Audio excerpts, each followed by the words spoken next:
Metric system of unit एक ऐसा system है यूनिट्स का that we use for the purpose of measurement. For measuring the length, weight, and the capacity, there are some standard unit as meter, grams, and liter. But apart from these units, there are some other units like centimeter. वो सारे units भी metric system of units का ही part है। But question ये है कि वो सारे यूनिट कौन कौन से हैं और हमने उसको कैसे याद करना है। सबसे पहले तो वो जो सारे यूनिट्स हैं लेंथ के, वेट के, कैपेसिटी के, इस पिक्चर में लिखे हुए हैं। तो यहाँ से हमें ये चीज़ देखनी है कि सबसे पहले अगर लेंथ मेजर करनी है तो हमें सेंटर में एक स्टैंडर्ड यूनिट दिख रहा है लेंथ का, that is metre.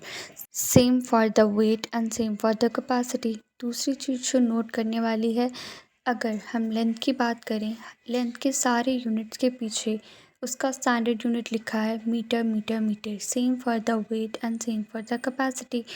Other things जो हमें नोट करनी है कि सबसे बड़ा यूनिट जो होता है वो किलो होता है, सबसे छोटा यूनिट जो होता है वो मिली होता है। अब ये सारे यूनिट्स हम याद करेंगे with the help of a story. Story किसकी है? किंग हेनरी की। किंग हेनरी को चॉकलेट मिल्क बहुत पसंद होता है। जब भी उसको चॉकलेट मिल्क मिलता है वो उसको पी के डांस करता है।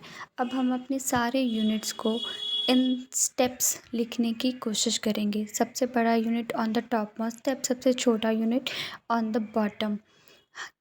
ऊपर लिखी है एक line, that is king Henry dances usually after drinking the chocolate milk. इसके हर एक वर्ड से फर्स्ट लेटर ले लो।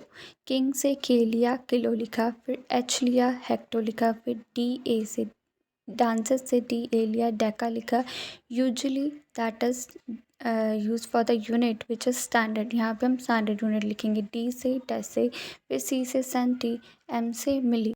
अब जैसे ही आप ये लिख लोगे उसके बाद नेक्स्ट थिंग जो देखनी है, जब भी आप नीचे से ऊपर की तरफ मूव करोगे, we will divide by 10 at each step. ऊपर से जब नीचे की तरफ आओगे we will multiply by 10 at each step. अब ये जो यूनिट्स हमें शो हो रही हैं, these are all the short forms of the units. Like kilometres को हम KM लिखते हैं, हेक्टोमीटर्स को HM, डेकामीटर को DAM, मीटर्स को M, डेसी मीटर्स को DM, सेंटीमीटर को CM, ऐसे सोन सारे यूनिट्स यहाँ पे मेंशन है। These are just the short forms कि आप जल्दी जल्दी कैसे लिख सकते हो। पर इस चीज़ का अगर आपको आंसर फाइंड करना है, सबसे पहले आप वो वाली लाइन लिख लोगे थ्रू द स्टोरी। अब हमें पता है कि मैंने किलोमीटर से किसकी तरफ जाना था, मीटर्स की तरफ, तो मैंने 3 स्टेप्स नीचे लिए। जब मैं नीचे आती थी तो मल्टीप्लाई करना होता था 10 के साथ 3 टाइम्स, तो 1000 आ जाएगा। अब नेक्स्ट इसका आंसर आप खुद फाइंड करने की कोशिश करो।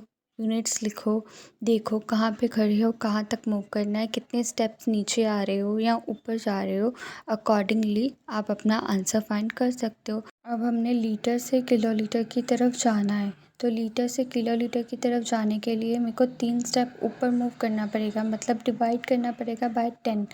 10 कितनी बार? 3 टाइम्स, मतलब 1।